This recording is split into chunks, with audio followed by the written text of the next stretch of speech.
Benny is money, hey, Benny is money, hey, Benny is money, c'est la révision des comptes, hey, Benny is money, hey, Benny is money, hey, Benny is money, c'est la révision des comptes, hey, Benny Mimosa, Benny Two Belts, Benny best in the world, univers au complet, Monday night Benny, Friday night Benny, 2 fois semaine on est béni par notre sauveur qui est béni, on se croise les doigts pour un actif, on a déjà des passifs, une clap de golf pour Benny, une clap de golf pour Benny, Benny is money, hey, Benny is money, hey, Benny is money, c'est la révision des comptes, hey. C'est la révision des comptes, hey. Eh oui, un verre de lait c'est bien, mais 2 c'est mieux. Ah, bienvenue encore une fois à la révision des comptes. Cette fois, une révision des comptes très spéciale, celle de All Elite Wrestling Dynamite du 28 mai 2021. J'espère que vous allez bien, comme vous avez vu probablement dans votre fil, dans vos notifications, je l'espère, si vous êtes abonné à la chaîne de la révision des comptes, autant en vidéo sur YouTube que sur toutes les plateformes où vous pouvez nous écouter. Eh bien, il y avait 2 épisodes aujourd'hui. D'abord, un de SmackDown et par la suite, celui que vous êtes en train d'écouter, All Elite Wrestling Dynamite, exceptionnellement, en raison des séries, je crois, de la NBA. Donc, ben voilà, on peut faire un double épisode et ça tombe bien parce que c'est le Go Home Show pour le Double or Nothing ce dimanche. Alors, qui dit pay-per-view, dit pool de C'est juste de la lutte. Donc, j'espère que je vais pouvoir vous donner quelques clés pour votre pool de dimanche. Alors, allons-y sans plus tarder. Premier match de la soirée, Darby Allin face à César Bononi. Et le fait marquant de cette édition spéciale de All Elite, c'est que la foule est à pleine capacité. J'ose croire pleine capacité. Est-ce que c'est réellement... Bon, dans la configuration, en tout cas, ça doit être pas loin de pleine capacité, avec une configuration un petit peu différente de ce qu'on était habitué, parce que là, il y avait des fans presque tout autour du ring. On avait seulement une entrée au lieu des 2 habituelles.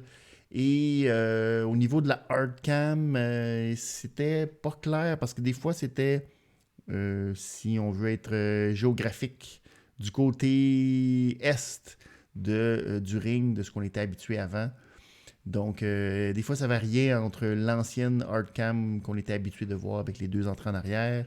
Mais là, cette fois, il y avait une partie de la foule qui était de ce côté-là, une autre partie de la foule qui était de l'autre côté, donc du côté est. Alors, très, très intéressant, ce retour, en fait, d'une foule présente pour une émission quotidienne. Ça change complètement la dynamique d'un épisode. Et puis, on l'a vu rapidement avec l'entrée de Darby Allin. Darby Allin, très, très, très apprécié de la foule.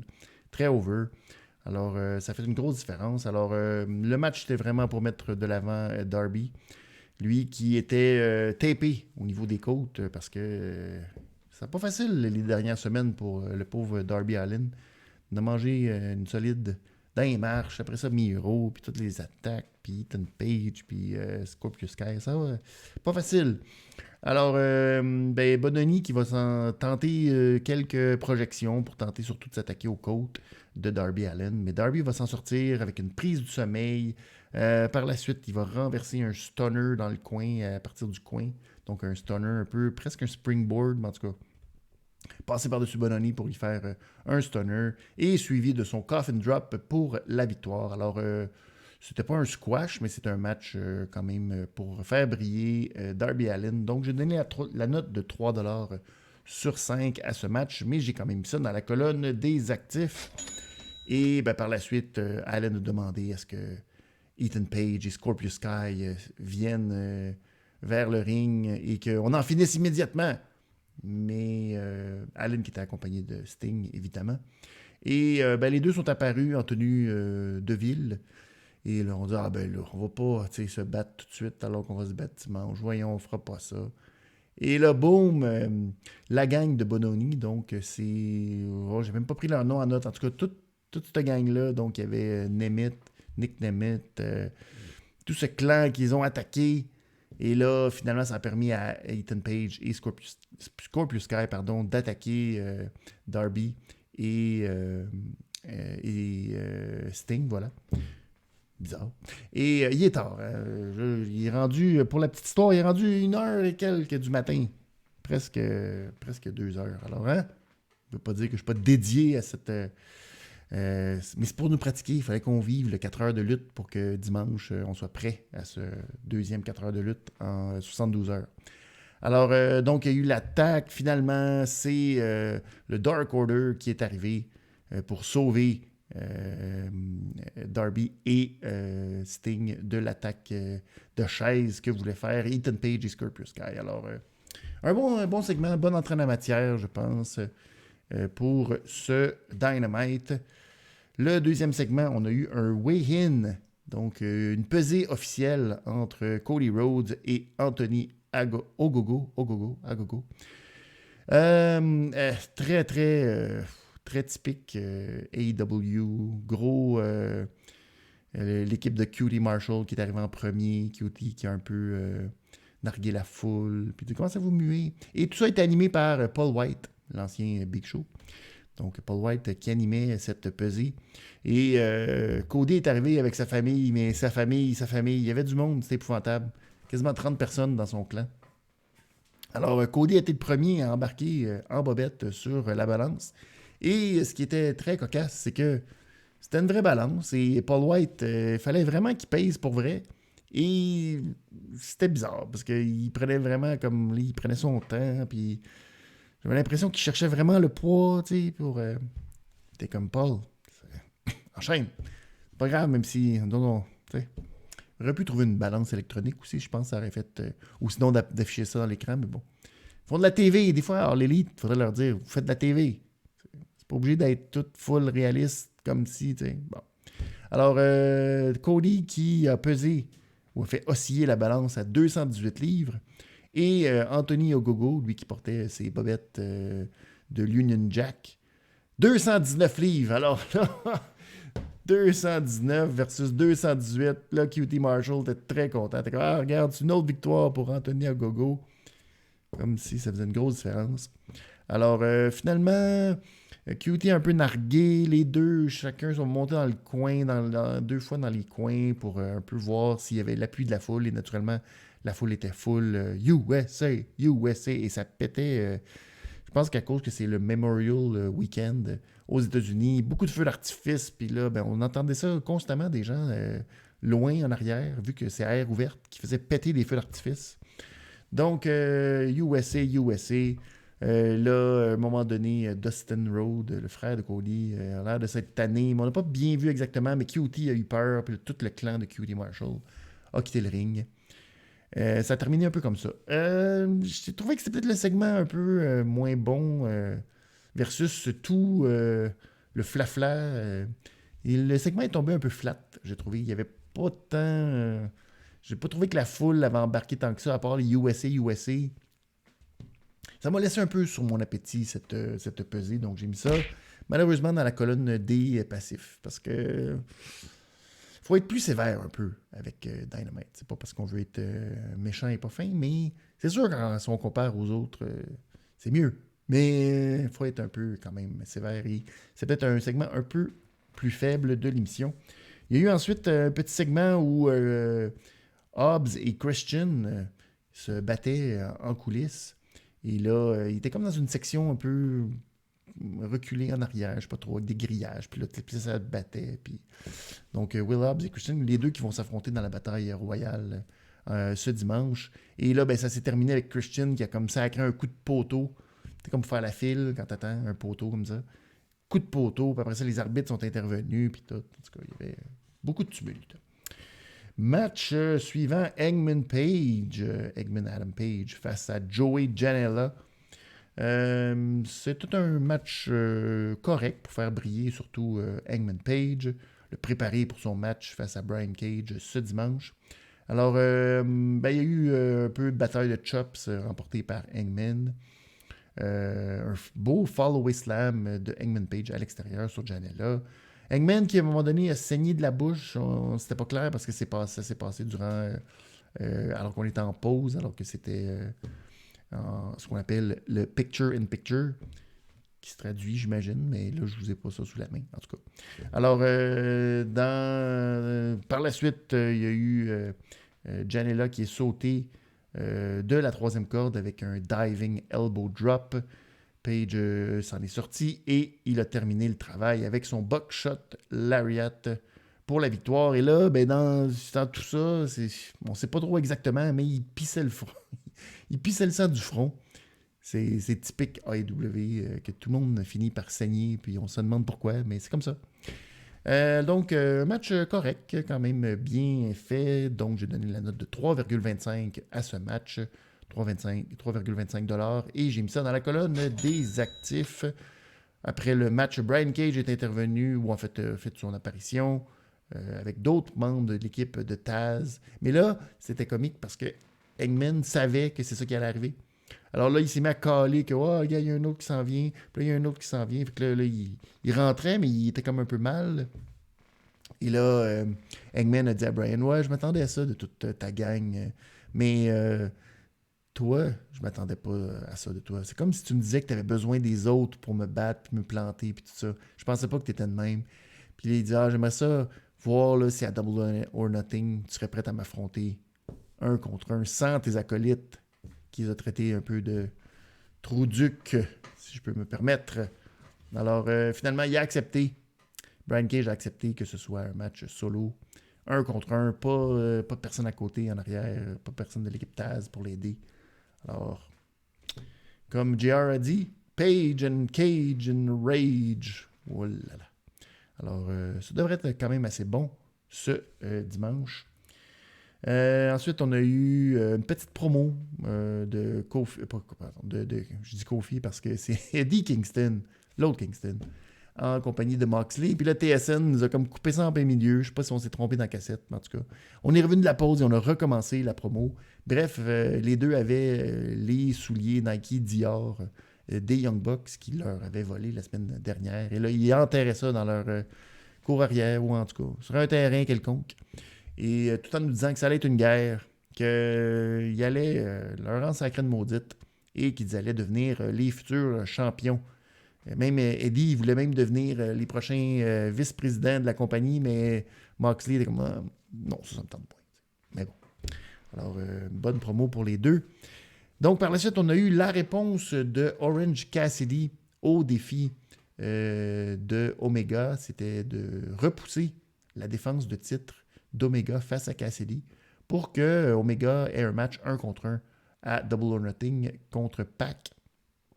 Donc, on s'attendait à ce que ce soit Cassidy qui sorte pour sa réponse, mais non, c'est Pac qui est sorti pour nous dire que dans le fond, Cassidy, il n'est pas important parce que dans le fond, c'est lui qui va planter Omega et devenir champion ce dimanche. Donc, pas besoin de Cassidy.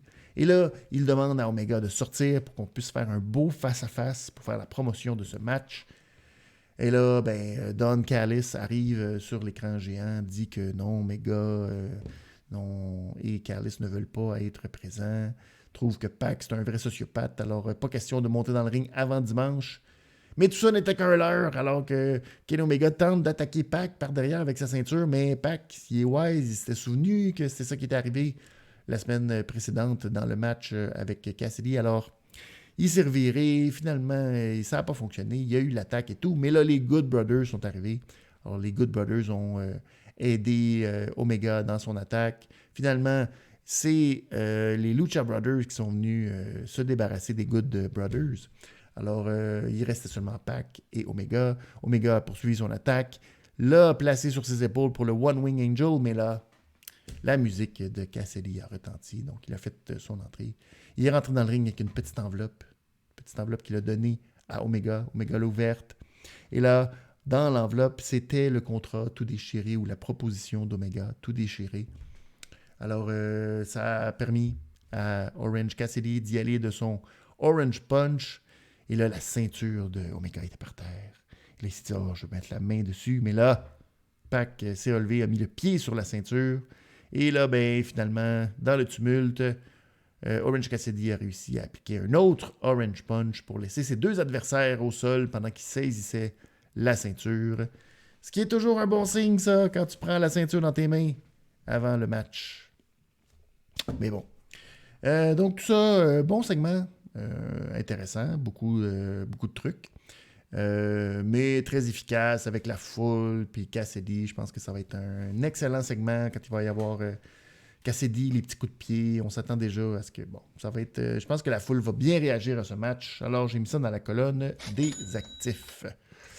Il y a eu un petit segment en coulisses par la suite. Hardy qui a demandé à Jade Cargill si elle voulait entrer dans la Hardy Brand, parce que Hardy va remporter la bataille royale, puis il dit ça va bien pour nous autres, tu veux-tu rentrer? Mais Jade a déjà un agent, et cet agent, c'est Mark Sterling, donc elle n'est plus agent libre. Et Mark Sterling qui a dit là, Hardy, arrête d'achaler ma cliente, sinon on va être obligé d'intenter un périmètre, puis là tu ne pourras plus être à Dynamite et tout. Et lui, au lieu de prendre 30% des gains, il ne prend que seulement si Jade l'emporte dans ses matchs. Alors, je ne sais pas à quel point Jade, c'est bon pour elle, parce que là, si elle gagne, il faut qu'elle paye son agent. Mais en tout cas, bref, c'est le deal qu'ils ont. J'en profite pour vous dire que vous pouvez faire partie de l'élite de C'est juste de la lutte en allant sur le patreon.com, c'est juste de la lutte, 2$, 5$.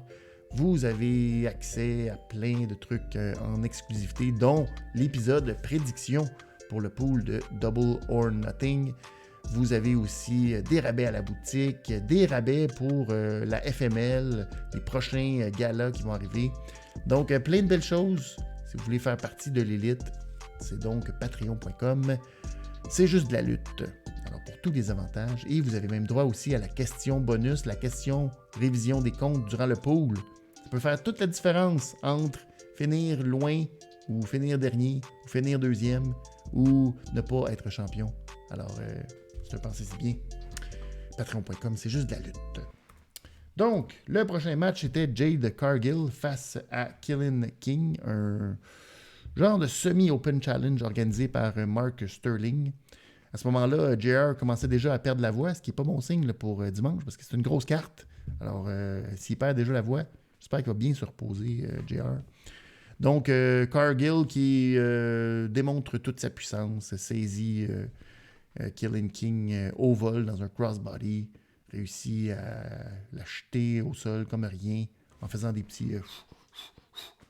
Alors, très forte, et elle termine avec le move qui ressemble à un glam slam, que je ne sais pas c'est quoi exactement, comment elle l'appelle, mais bon. Victoire de Jade Cargill. J'ai peut-être été un peu sévère parce que c'est peut-être le match un peu moins bon de la carte, où l'énergie a un peu descendu. Mais bon, j'ai mis ça dans la colonne des passifs parce qu'il faut être sévère un peu. Mais c'était quand même une belle performance pour Jade Cargill. Mais j'ai donné un 2,75$ sur 5. Par la suite, il y a eu une petite promo vite, où Jake the Snake voulait faire une promo pour son poulain, Lance Archer. Mais Lance l'a comme pas laissé terminer sa promo, puis il a tout de suite intervenu pour dire que non, il s'en fout, il veut Miro, puis peu importe si Miro défend sa ceinture cette semaine, il veut l'affronter, puis tout, puis en tout cas. Alors, et voilà, c'était tout juste avant, justement, le match entre Dante Martin et Miro, pour le titre de la TNT, oui. Dante Martin qui est dans Top Flight avec Darius Martin, qui lui est blessé, mais depuis la blessure de son partenaire, frère, j'imagine. 8 victoires en simple pour Dante, donc ça va très bien pour lui en simple, malgré que c'est un gars d'équipe, tu sais. Alors, mais contre Miro, pas facile, parce que Miro est très dominant et malgré, bon, il y a eu des beaux petits moments pour Dante, comme un springboard moonsault, seulement un compte de 1. Ensuite, un autre shotgun dropkick, seulement un compte de 1. Et l'histoire de ce match, c'est que Miro, avec une foule, c'est complètement différent. Il s'est amusé, tel un enfant au Toys R Us. C'était de toute beauté. La foule embarquait avec lui. Puis des fois, il retenait. Les fans étaient comme un one more time. Puis il venait pour. Puis là, il le faisait pas. Puis de toute beauté. Bref, Miro qui a eu un plaisir fou et qui nous a donné un plaisir fou. Mais naturellement, beaucoup trop fort pour son adversaire. Alors, il a terminé avec son game over. sa soumission. Donc, pour ce match, j'ai donné la note de 3$ parce que c'était quand même un genre de squash. Mais aisément un actif parce que c'était de toute beauté à regarder. L'interaction avec la foule, là, on a vraiment senti le retour de la foule et l'importance d'une foule dans les matchs de lutte de toute beauté. Par la suite, après le match, Jake est arrivé avec Lance Archer. Puis bon, Jake un peu dit... c'était une promo difficile un peu, j'ai trouvé, de la part de Jake the Snake. Essayait de dire que bon, c'est terminé pour Miro, puis là, il va arrêter de boulier le monde, puis tout. Puis il a parlé un moment donné en... Je sais pas, c'était comme un peu bizarre. Miro, c'était un peu tanné, il a dit de se la fermer, puis que... Oh, ça serait bien, bien impressionnant quand Lance allait être libéré de ses chaînes, ou de sa laisse, je devrais dire. Et là, Jake the Snake a dit « Ah ouais, vas-y! » Puis là, Lance est parti sur Miro, il a attaqué dans le ring, et les deux se sont échangés des coups. Lance avait... en fait, Miro a tenté de donner un bon coup de ceinture, ça a été raté. Lance a pris Miro à la gorge pour faire un chokeslam, mais là, les autres arbitres sont arrivés. Bref, on les a un peu séparés dans le tumulte pour mettre la table à leur affrontement ce dimanche. Alors, mais j'ai vu quand même un peu d'animosité entre Jake et Lance. Alors, je dis ça, on ne sait pas trop. Prochain segment, la célébration du règne. Le règne incroyable depuis presque un an, ou plus d'un an presque, oui, dépendamment des dates, j'imagine. Mais bref, on est à un an de la victoire d'Hikaru Shida, où elle a mis la main sur le titre féminin de All Elite. Donc, Tony Schiavone est dans le ring. Et ils ont une nouvelle ceinture à lui présenter. Une ceinture, toute petite affaire plus grosse, dorée et tout. Donc, Hikaru Shida qui est entré sur le ring avec une... c'est un peu... Je sais pas si c'est une robe traditionnelle, mais bon, c'est une robe avec quelques ornements plus japonais. Donc, elle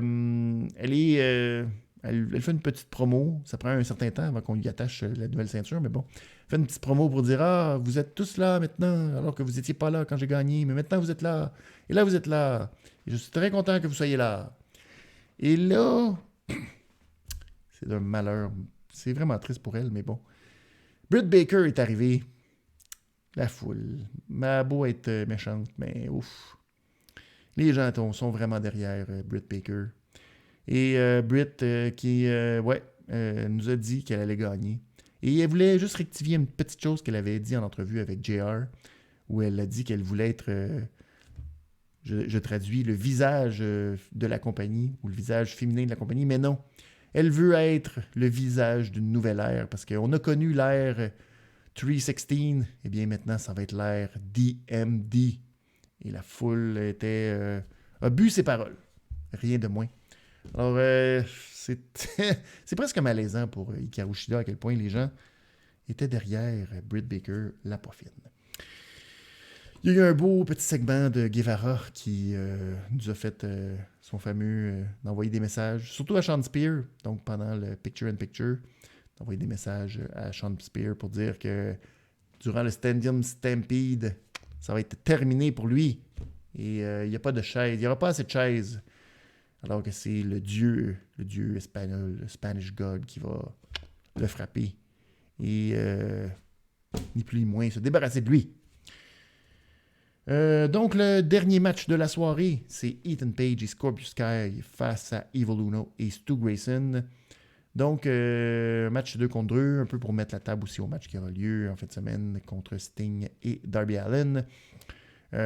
Très, très grosse performance. En termes de spot, Stu Grayson, quelle agilité. Il a sauté, après avoir pris le tag, il a sauté dans le coin de ses adversaires. Et là, Scorpio Sky dans son coin se doutait de rien et boum, est tombé sur lui en DDT, mais de façon tellement smooth, c'était de toute beauté. DDT sur le tablier du ring. Il y a eu plein de gros spots. Sky est revenu avec un cutter, un peu en springboard. Il y a eu le hot tag à Evil Uno où il s'est débarrassé et de Page et de Scorpio Sky, un Hurricane Rana sur Sky. Ensuite, il y a eu l'espèce de combinaison où Evil Uno fait un Cannonball dans le coin, tandis que Grayson fait un 450. Malheureusement, ils ont eu seulement un compte de 2. Mais par la suite, Scorpio Sky et Ethan Page ont pu appliquer leur manœuvre, c'est-à-dire le heel hook sur Stu Grayson qui était impuissant alors que Ethan Page appliquait son Ego's Edge à la manière du Razor's Edge sur Evil Uno pour le tomber et la victoire. Alors, excellent match entre les deux. J'ai donné la note de 3,75 sur 5 et j'ai mis ça dans la colonne des actifs. Par la suite, Allen est arrivé avec plein de monde habillé avec des masques de Sting. Alors là, ils sont tous rentrés dans le ring un après l'autre. Et là, Ethan Page et Scorpio Sky se débarrassaient. Et là, à un moment donné, Sky a commencé à frapper sur quelqu'un. Mais là, les personnes ne bougeaient pas, puis elles ne réagissaient pas. Et là, cette personne a enlevé son masque et c'était le vrai Sting. Oh là là, tout le monde avait peur. Ça nous rappelait des beaux souvenirs. Et voilà. Alors, je vous rappelle, il y a un pool en fin de semaine, hein? Double or Nothing. Allez sur le cjustdelalutte.com, remplir le pool de C'est juste de la lutte. Donc, allez-y, si vous faites partie des luttes, vous avez le droit à la question bonus. Tous les détails sur cjustdelalutte.com. Dernier segment de la soirée, c'est la célébration du Inner Circle parce que le Stadium Stampede, on sait la stipulation, si le Inner Circle perd le match, eh bien, c'est terminé pour eux. Alors, naturellement, là, il y a eu d'abord Eric Bischoff qui était l'animateur de cette célébration pour le Inner Circle, l'entrée du Inner Circle, le chant de la chanson de Judas. De toute beauté, encore une fois, avec la foule, puis c'est fantastique. Donc, on nous a dit, justement, Chris Jericho a dit encore une fois à Eric Bischoff, il était un autre des personnages, des personnes à qui on voulait faire amende honorable, rectifier les torts du passé et tout ça. Donc, il y a eu un petit segment où on nous a rappelé plein de souvenirs de ce qui s'est passé avec le Inner Circle. Tout le monde était très heureux de la foule et tout ça, puis on voulait dire que si c'est le dernier match ce dimanche, on s'aime, puis que c'est incroyable, puis tout, puis bon. Et là, t'es arrivé en arrière, dans l'écran géant, MJF, qui dit « Ah, c'est tellement touchant, vos discours, ah, c'est beau, c'est beau. » Mais j'ai ton ami ici, Dean Malenko, Dean Malenko, bon ami avec Chris Jericho, et il était accroché sur un poteau, puis il a l'air de pas bien filer, alors MJF, il a dit « Vous êtes mieux de venir ici, régler tout ça. » Alors là, Inner Circle est parti à courir pour se rendre jusque dans le stade, parce que Dean était accroché sur le poteau début, poteau du field goal. Et là, naturellement, tout ça était un piège, parce que là, FTR, Sean Spear, Wardlow ont tous attaqué le Inner Circle par derrière.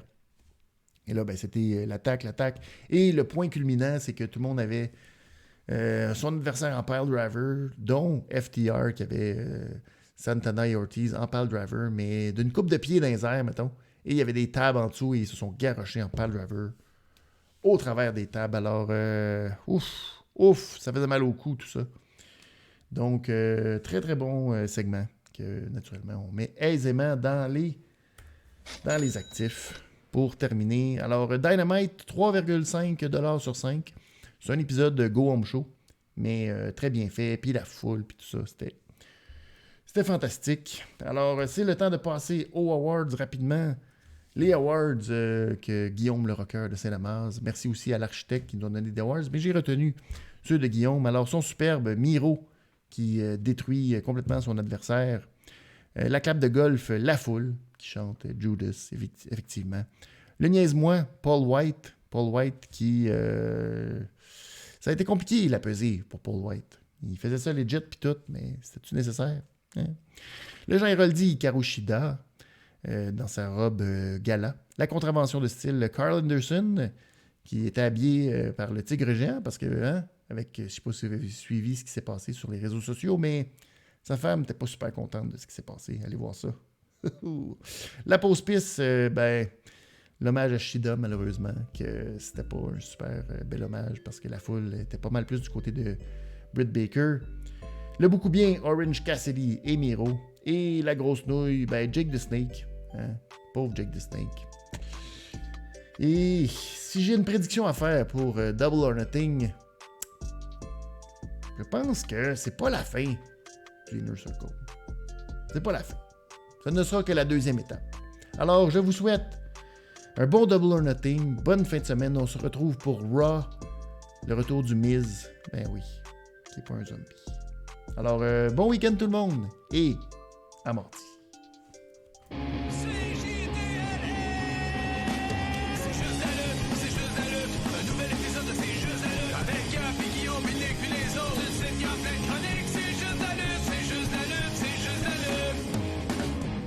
I'm a genius!